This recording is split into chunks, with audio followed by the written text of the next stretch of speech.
ايه اللي مزعلك؟ ايه اكتر حاجة تعباك؟ ايه اكتر حاجة حاسس ان انت قلبك مش عارف ينساها؟ ايه اكتر حاجة معكنين عليك مخليك دايما زعلان، دايما متضايق، حاسس ان في حاجة طابقة على نفسك؟ ايه اكتر حاجة حاسس ان انت اتاخد منك حقك، كأنه بيتاخد حتة من قلبك كده، اتاخد منك حاجة كنت بتحبها كأنها اتاخد منك، استقرارك، عطائك، حاجات كتير قوي.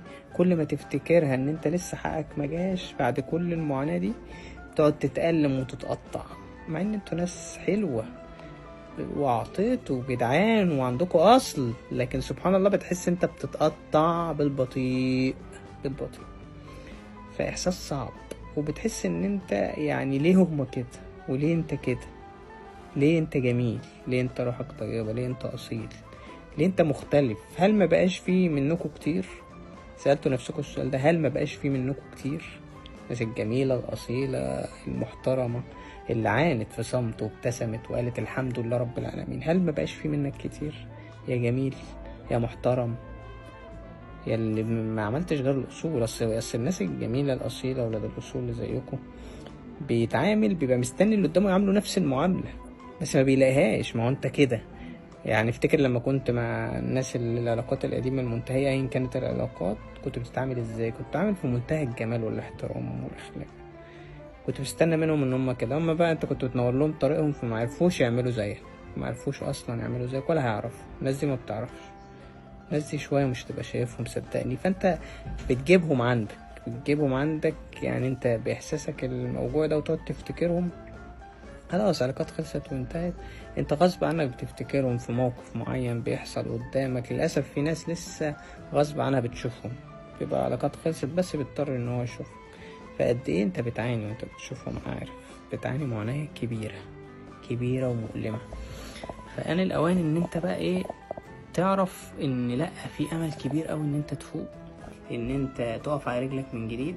كل اللي بنقولك عليه، هل انت مستعد بعد ما اتكسر قلبك وتعبان وعايز تفوق، ومحتاج ان قلبك يرجع زي الاول، يرتاح زي زمان، وتفوق وترجع روحك الطيبة لما كنت تدخل اي مكان كان بينور؟ فلو مستعد انك تفوق، ان انت محتاج دعم، ان انت محتاج حد يبقى جنبك يوجهك ويرشدك ويقولك تعمل ايه وتقف على رجلك ازاي، ويمشي معاك خطوة بخطوة ويفتح عينيك ويبقى زي الكشاف ليك، يعمل لك كده كشاف ينور طريقك.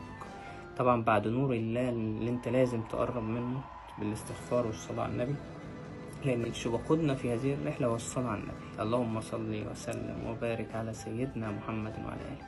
فحاسين ومقدرين اللي انت حاسس بيه. فربنا بيقول لك بعد العلاقات المؤذية ما تندمش على ان ربنا بيقول لك ما تقفش على الباب. قفل لك الباب ده مش معناها ان هو بيقفله في وشك، لا، بيحميك من اللي كان هيحصل لك.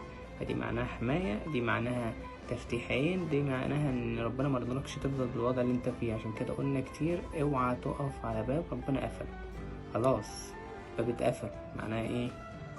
ان خلاص ربنا مش عايزك تدخل. ربنا قفله عشان مش عايزك تفضل بنفس الوضع، عشان مش عايز اللي كان بتعمل فيك، عشان كان شايف وسامع تدبيرهم عليك. فاكر لما كانوا بيدبروا؟ فاكر كانوا بيعملوا ايه؟